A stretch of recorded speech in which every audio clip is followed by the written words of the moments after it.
The story so far. In the beginning, the universe was created.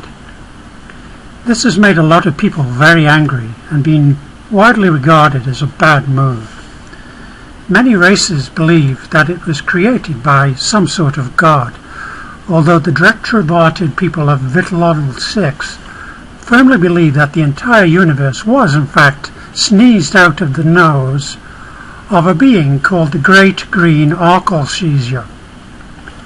The Retroverdids, who live in perpetual fear of the time they call the coming of the Great White Handkerchief, are small blue creatures with more than 50 arms each, who are therefore unique in being the only race in history to have invented the aerosol deodorant before the wheel. However, the Great Green Arcalcesia theory was not widely accepted outside of Vitaloddle 6. And so one day, a race of hyper-intelligent pan-dimensional beings built themselves a gigantic supercomputer called Deep Thought to calculate once and for all the answer to the ultimate question of life, the universe, and everything. For 7.5 million years, Deep Thought computed and calculated and eventually announced that the answer was in fact 42. And so another, even bigger computer had to be built to find out what the actual question was. And this computer, which was called the Earth, was so large that it was frequently mistaken for a planet, particularly by the strange ape-like beings who roamed its surface, totally unaware that they were simply part of a gigantic computer program. And this is very odd because without that fairly simple and obvious piece of knowledge, nothing that ever happened on Earth could possibly make the slightest bit of sense. However, at the critical moment of readout, the Earth was unexpectedly demolished to make way for a new hyperspace bypass. And the only hope of finding the ultimate question now lies buried deep in the minds of Arthur Dent and Trillian, the only native Earth people to have survived the demolition. Unfortunately, they and their strange companions from Betelgeuse are at the moment being shot at behind a computer bank on the lost planet of Magrathea. This is what the computer bank is about to do.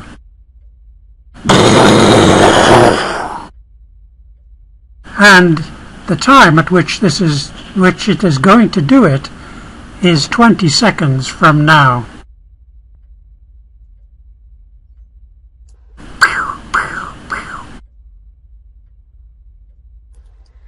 The computer bank is absorbing a hell of a lot of energy.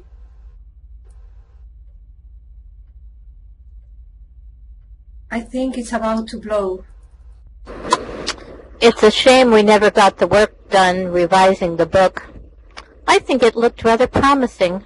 Yeah? What book? The Hitchhiker's Guide to the Galaxy. Oh, that thing. Look, I hate to say this, lads, but this thing's really going to blow up. Okay.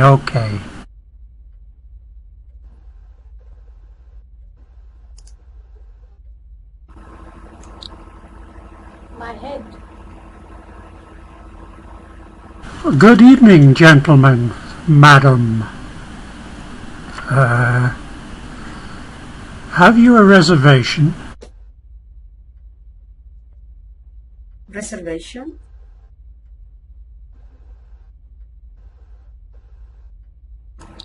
So this is the afterlife? Yes, sir. You need a reservation for the afterlife? Afterlife, sir? This is the afterlife. Well, I assume so. I mean, there is no way we could have survived that blast, is there?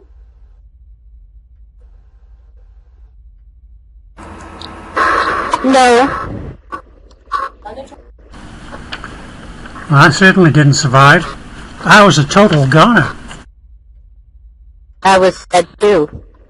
Wham bang, and that was it. I mean, we didn't stand a chance. We must have been blown to bits. Arms, legs, everywhere. Yeah. Yeah. Yeah. If you would care to order drinks... Kapow! Splat! Sir? And here we are. Yeah. Lying dead.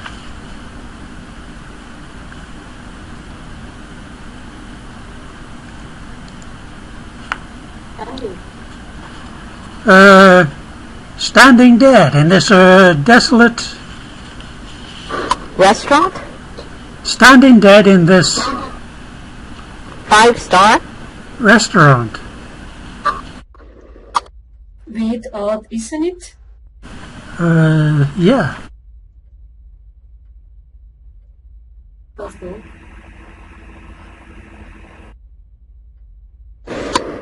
It's not so much an afterlife, more a sort of après-vie.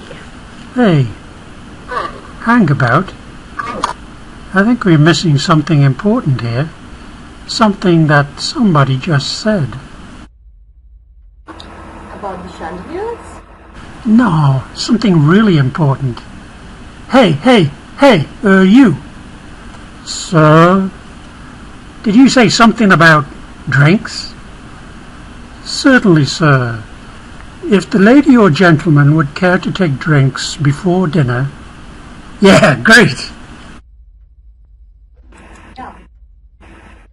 Taha! And the universe will explode later for your pleasure. Hey, what? Wow! What sort of drinks do you serve here? I think sir has perhaps misunderstood me. Oh, I hope not. It is not unusual for our customers to be a little disorientated by the time journey. So if... Time journey? You mean this isn't the afterlife? Afterlife, sir? No, sir. And we're not dead? No, sir. Sir is most evidently alive. Otherwise, I would not attempt to serve, sir. Then, where the photon are we? Hey! I've sussed it!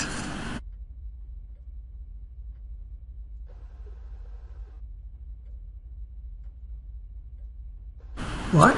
What? What? What? This must be Milliways! Please? Yes, Milliways, the restaurant at the end of the universe. End of what? The universe. When did that happen? In just a few minutes, sir. Now, if you would care to order drinks, I'll show you to your table. The restaurant at the end of the universe is one of the most extraordinary ventures in the entire history of catering. A vast time bubble has been projected into the future to the precise moment of the end of the universe. This is, of course, impossible. In it, guests take their places at table and eat sumptuous meals while watching the whole of creation explode about them. This is, of course, impossible. You can arrive for any sitting you like without prior reservation because you can book retrospectively, as it were, when you return to your own time. This is, of course, impossible. At the restaurant, you can meet and dine with a fascinating cross-section of the entire population of space and time. This is, of course, impossible. You can visit it as many times as you like and be sure of never meeting yourself because of the embarrassment that usually causes. This is, of course, impossible. All you have to do is deposit 1 penny in a savings account in your own era, and when you arrive at the end of time, the operation of compound interest means that the fabulous cost of your meal has been paid for. This is, of course, impossible. Which is why the advertising executives of the star system Bastablon came up with this slogan. If you've done 6 impossible things this morning, why not round it off with breakfast at Millyway's, the restaurant at the end of the universe? Ladies and gentlemen, friends, welcome to the restaurant at the end of the universe. I am your host for tonight, Max Quardelpleen, and I've just come straight from the very, very other end of time, where I've been hosting a show at the Big Bang Burger Chef, where we had a real hey of an evening, ladies and gentlemen, if you know what I mean. And I will be with you throughout this tremendous historic occasion, the end of the history itself. I just want you to think about that, ladies and gentlemen, friends. Thank you. Taha, well, thank you, ladies and gentlemen. Take your places at table. The candles are lit. The band is playing, and what, ma'am? Oh, yeah, it's down the corridor, second door on your right. And as the force-shielded dome above us fades into transparency, revealing a dark and sullen sky, hung heavy with ancient light of livid, swollen stars, it's on the right. I can see, friends, we're in for a fabulous evening's apocalypse. Thank you very much. But look, Ford, surely if the universe is about to end here and now, don't we go with it? No. Look, I mean, as soon as you come into this life, I think you get held in this sort of amazing force shield temporal warp thing. Look, I'll show you. Now, imagine this napkin, right? As the temporal universe, right? And this spoon as a transductional mode in matter curve. That's the spoon I was eating with. Oh, all right. Imagine this spoon as the transductional mode in the matter curve. No. Better still, this fork. Hey, can you let go of my fork, please? Well, look. Why don't we say this wine glass is the temporal universe? So if I sort of... Yeah. Well, forget that. I mean, do you know how the universe began for a kick-off? Well, probably not. All right. Imagine this. You get a large round bath made of ivory. Where from? Herod's was destroyed by the Vogons. Well, it doesn't matter. So you keep saying. No, listen. You must imagine that you've got this ivory bath, right? And it's conical. Conical? What kind of bath is... No. Shh. It is conical, okay? So, what do? You fill it with fine white sand, right? or sugar or anything like that. And when it's full, you pull the plug out and it all just twirls down out of the plug hole. But the thing is...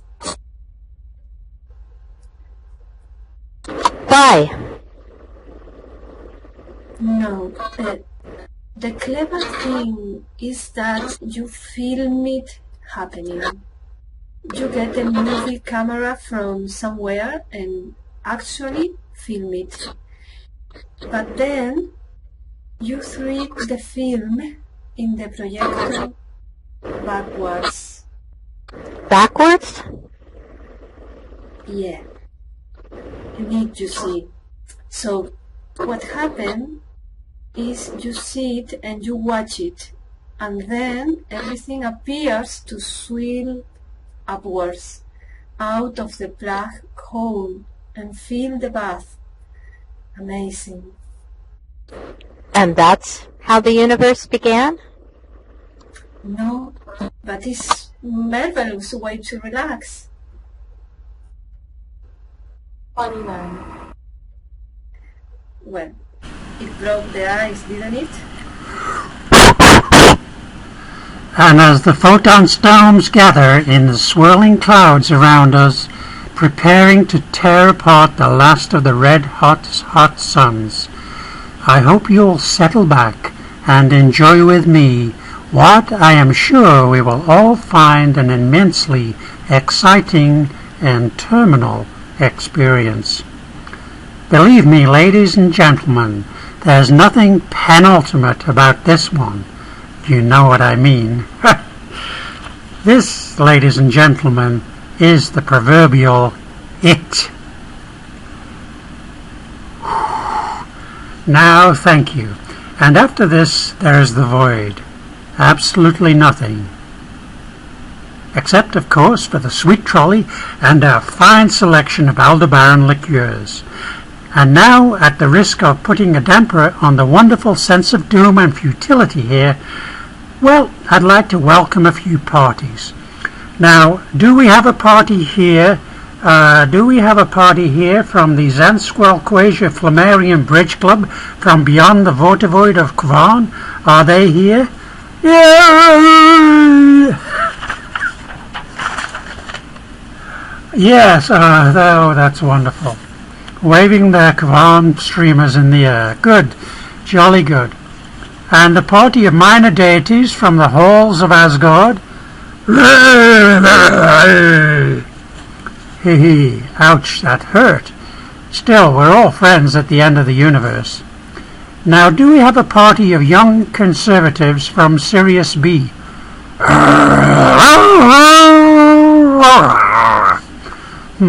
Yes, we do. And lastly, a party of devout believers from the Church of the Second Coming of the great prophet Zarkon. Well, fellas, let's hope he's hurrying, because he's only got 8 minutes left. No, seriously though. No, seriously, no, please. I mean no offense, because I know we shouldn't make fun of deeply held beliefs. So, I think a big hand, please, for the great prophet Zarkon, wherever he's got to. Okay, thank you. I just want to say how marvelous it is to see how many of you come here time and time again as the final death throes, excuse me, sir, of nature begin. Who, me? There, Mr. Zaphod Beeblebrox. In just a few moments, yeah? There's a phone call for you. Hey, what?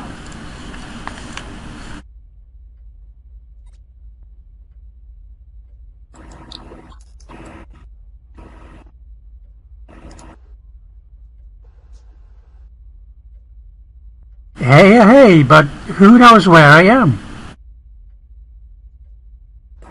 That? Perhaps it's the police. Can they have traced us well? You mean they want to arrest me over the phone? Could be.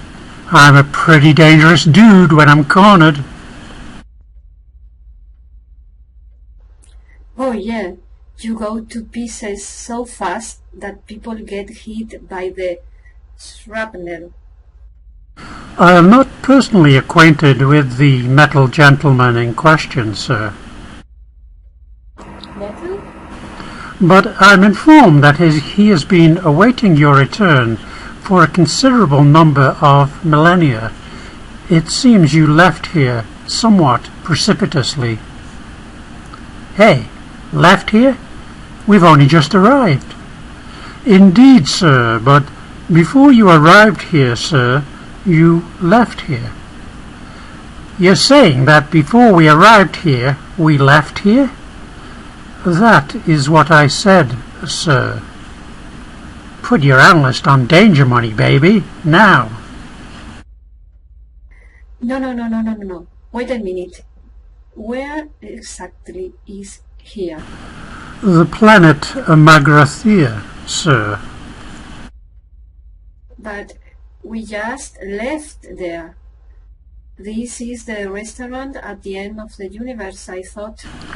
Precisely, sir. The one that was constructed on the ruins of the other. Oh, you mean we've traveled in time, but not in space. Listen, you semi-evolved simian. Go climb a tree, won't you? Oh, and go bang your heads together, Four Eyes. No, your monkey has got it right, sir. Who are you calling a monkey? You jumped forward in time many millions of years while retaining the same position in space. Your friend has been waiting for you in the meantime. Well, what's he doing all the time? Rusting a little, sir.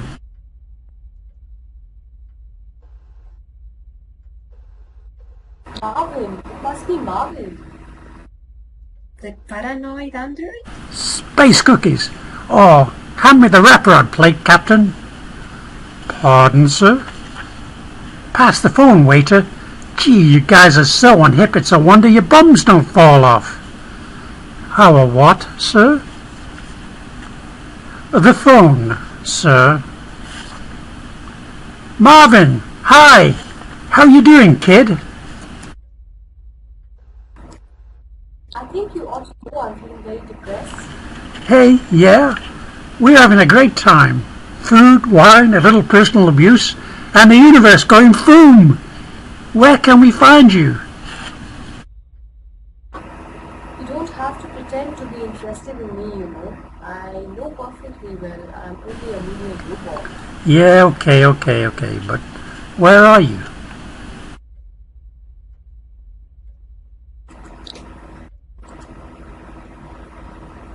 Reverse primary thrust, Marvin.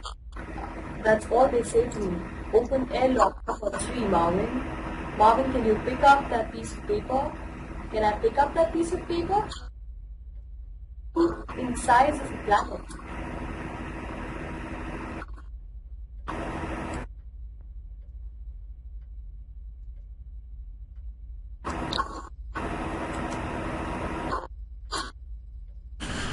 Suit yourself. What are you guys?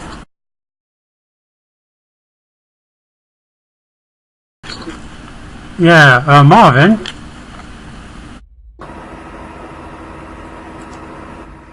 Would you like me to go and stick my head in a bucket of water? I've got one ready. Wait a minute.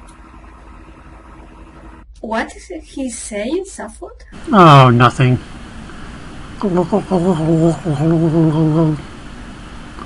He just phoned up to wash his head at us. Has that satisfied you? Will you please tell us where you are? I'm in the car park. In the car park? What are you doing there?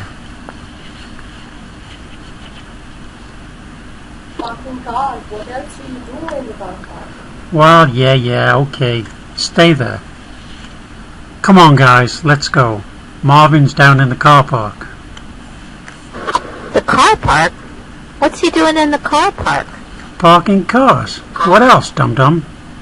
Hey, Ford. Come on, Trillion. Let's move. What about my pears Gamlebit?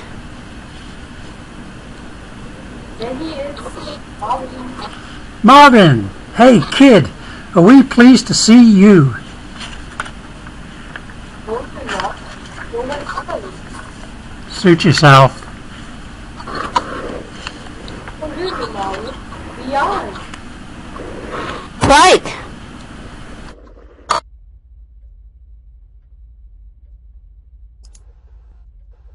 Hanging around, waiting for us all this time. The first 10 million years were the worst, and the second 10 million, they were the worst too. And the third 10 million, I didn't enjoy it at all. After that, I went into a bit of a decline. Hey, Safford, come and have a look at some of these neat star trolleys. Look at this baby, Safford. The tangerine star buggy with black sunbusters. Hey, get this number. Multi-cluster quark drive, Perspulix running boards. This has got to be a Laszlo Lyrican custom job. Look, the Emperor pink lizard emblem on the neutrino cowling. Oh, yes. And I was passed by one of these mother's ones out near the Axel Nebula. I was going flat out and this thing just strolled past me. Star drive hardly ticking over. Just incredible. Too much. 10 seconds later, it smashed straight into the third moon of Jagram Beta. Hey, right? Yeah, but a great looking ship though. Looks like a fish, moves like a fish, steers like a cow. No kidding. No. Oh, wait a minute. That one there. Hey, yeah. Now that is really bad for the eyes. I mean, it's so black. You can hardly even make out its shape. Light just fall into it. And feel the surface. Yes. Hey, you can't... Yeah, see, it's totally frictionless. Oh, this one must be one mother of a mover. I bet even the cigar lighter's on photon drive. Well, what do you reckon, Ford? What? You mean stroll off with it? Do you think we should? Let's do it. Okay. We better shift soon. In a few seconds the universe will end and all the captain creeps will be pouring down here to find their Bourge-mobiles. Safford, Yeah? how do we get into it? Just don't spoil a beautiful idea, will you, Ford? Perhaps the road can figure something out. Yeah. Hey, Marvin! Come on over here. We've got a job for you. Won't enjoy it. Oh, yes, you will. There's a whole new life stretching out in front of you. Oh no, not another one. Will you shut up and listen? This time there's gonna be excitement and adventure and really wild things. Sounds awful. Marvin, all I'm trying to say is... I suppose you want me to open the spaceship. Marvin, just listen, will you? What?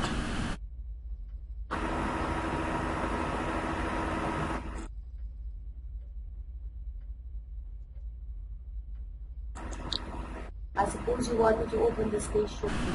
Oh, yeah. That'd be, I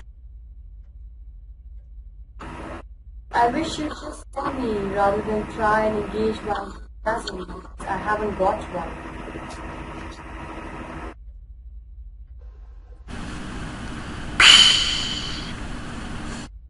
Hey, how do you do that, Mervyn?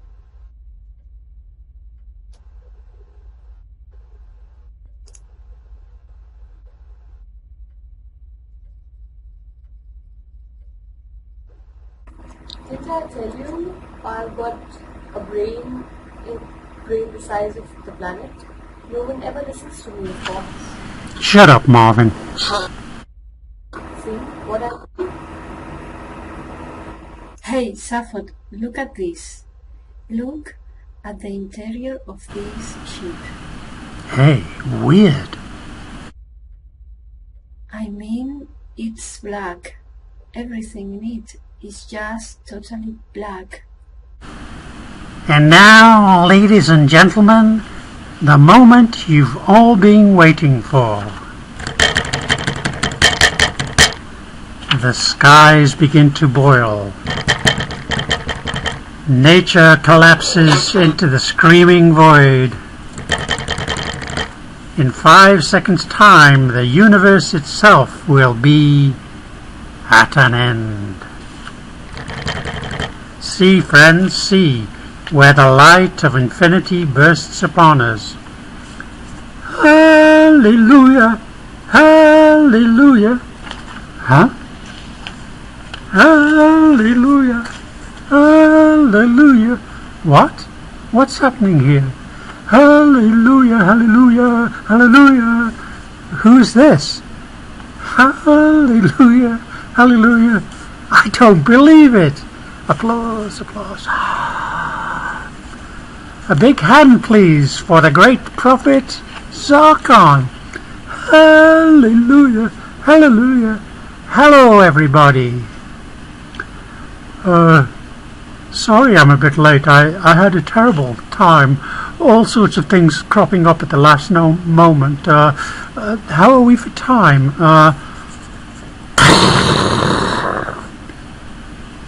And so the universe ended. One of the major selling points of that wholly remarkable book, The Hitchhiker's Guide to the Galaxy, apart from its relative cheapness and the fact that it has the words "Don't Panic" written in large friendly letters on the cover, is its compendious and occasionally accurate glossary. For instance, the statistics relating to the geosocial nature of the universe are all deftly set out between pages 576,324 and 576,326. The simplistic style is partly explained by the fact that its editors, having to meet a publishing deadline, copied the information off the back of a packet of breakfast cereal, hastily embroidering it with a few footnotes in order to avoid prosecution under the incomprehensibly tortuous galactic copyright laws. It's interesting to note that a later and wilier editor sent the book backwards in time through a temporal warp and then successfully sued the breakfast cereal company for infringement of the same laws. Here is a sample in both headings and footnotes. The universe. Some information to help you live in it. 1. Area infinite, as far as anyone can make out. 2. Imports none. It's impossible to import things into an infinite area, there being no outside to import things in from. 3. Exports none. See imports. 4. Rainfall none. Rain cannot fall because in an infinite space there is no up for it to fall down from. 5. Population none. It is known that there are an infinite number of worlds, but not everyone is inhabited. Therefore, there must be a finite number of inhabited worlds. Any finite number divided by infinity is as near to nothing as makes no odds. So every planet in the universe has a population of 0. Then the entire population of the universe must also be 0, and any people you may actually meet from time to time are merely products of a deranged imagination. 6. Monetary units. None.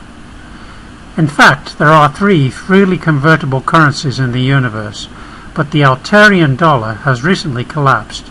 The Flanian pobble bead is only exchangeable for other Flanial pobble beads, and the Triganic pew doesn't really count as money. Its exchange rate is 6 ningies to 1 pew is simple, but since a ningi is a triangular rubber coin 6,800 miles long each side, no one has ever collected enough to own 1 pew. Niginis are not negotiable currency because the galactic banks refuse to deal in fiddling small change. From this basic premise, it's very simple to prove that the galactic banks are also the products of a deranged imagination. 7. Sex. None.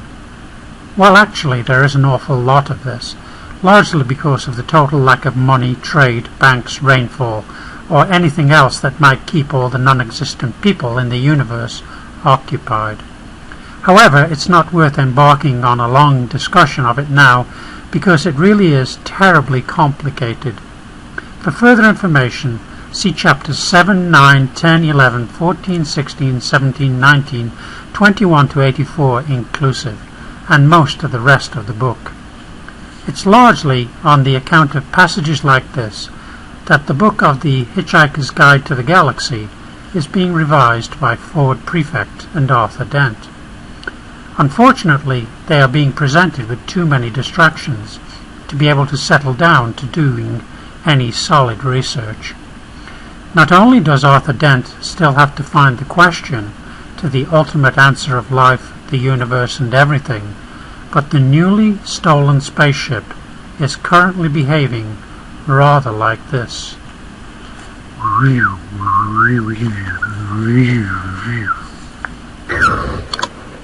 Basically what you're trying to say is that you can't control it? I'm not trying to say that. The one movie ship is. It's the wild color scheme that freaks me. I mean, when you try to operate one of these weird black controls, which are labeled in black on a black background, a small black light lights up black to tell you you've done it. What is this? Some kind of intergalactic hyperhearse?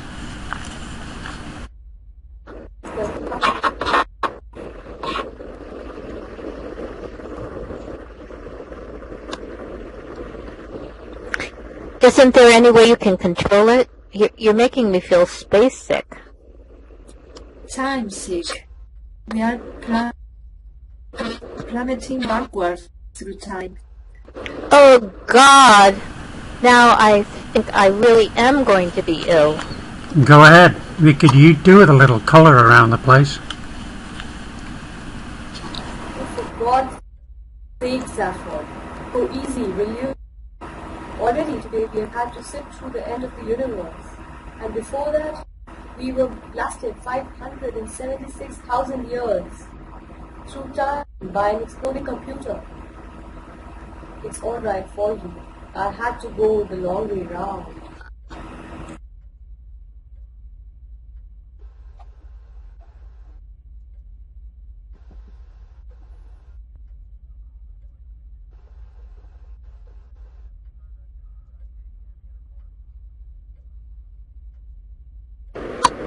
How did that happen anyway? How does an exploding computer push you through time? Very simple. It wasn't a computer. It was a hyperspatial field generator. Silly. I should have recognized it at once. As it overheated, it blew a hole through the space-time continuum and it dropped through like a stone through a wet paper bag. Hate the bags. Hey, that sounds better. Have you managed to make some sense of the controls? No, we just stopped fiddling with them. I think this ship has a far better idea of where it is going than we do. Well, that sounds quite sensible to me. What do you know about it, ape man? Well, look, if whoever owned this ship traveled forward in time to the restaurant at the end of the universe, then presumably he must have programmed the ship in advance to return him to the exact point he originally left. Doesn't that make sense? That's quite a good thought, you know, particularly if he was anticipating having a good time. Drunk in church of a time ship is a pretty serious offense. They tend to lock you away in some planet's Stone Age and tell you to evolve into a more responsible life form. So there's nothing to do but sit back and see where we go. Well, what do we do in the meantime? I've got a pocket Scrabble set. Oh, go play with a nut. Well, if that's your attitude. Hey, look, Earthman, you've got a job to do, remember? The question to the ultimate answer, right? I mean, there's a lot of money tied up in that head thing of yours. I mean, just think of the merchandising. Ultimate question t-shirts. Ultimate question biscuits. Well, yes. But where do we start? I don't know. The ultimate answer, so-called, is 42. Well, what's the question? How am I supposed to know? Could be anything. I mean, what's 6 times 7? 42. 42. Yes, I know that. I was just saying the question could be anything. How should I know? Because you and Trillian are the last generation products of the Earth computer matrix. You must know. I know. Shut up, Marvin. This is organism talk. It's printed in the Earthman's brainwave patterns, but I don't suppose you'll be very interested in knowing that. You mean you can see into my mind? Yes. And? It amazes me how you manage to live in anything that small. Ah, abuse. Yes. Oh, ignore him. He's only making it up. Picking it up? What should I want to make anything up? Life's bad enough as it is, without wanting to enjoy any more of it. Marvin, if you knew what it was all along, why didn't you tell us? You didn't ask. Well, we're asking you now, mental man. What's the question? The ultimate question of life, the universe, and everything? Yes. Which the answer is 42? Yes. I can tell you're not really interested. Will you just tell us you motorized maniac? Oh, look, the control panel's lighting up. We must arrive.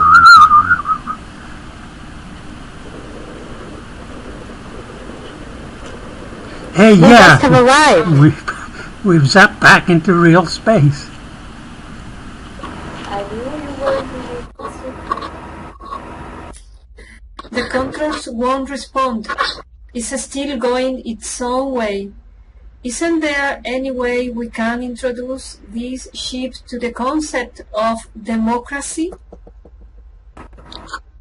Can we at least find out where we are? The vision screens are all blank. Can't we turn them on? They are on. Why can't we see any stars? Hey, you know, I think we must be outside the galaxy. We are picking up speed. We are heading out into intergalactic space. Arthur, check out the rear screen, would you? Behold, all alone it's infinite void. Apart from the fleet of black battle cruisers behind us,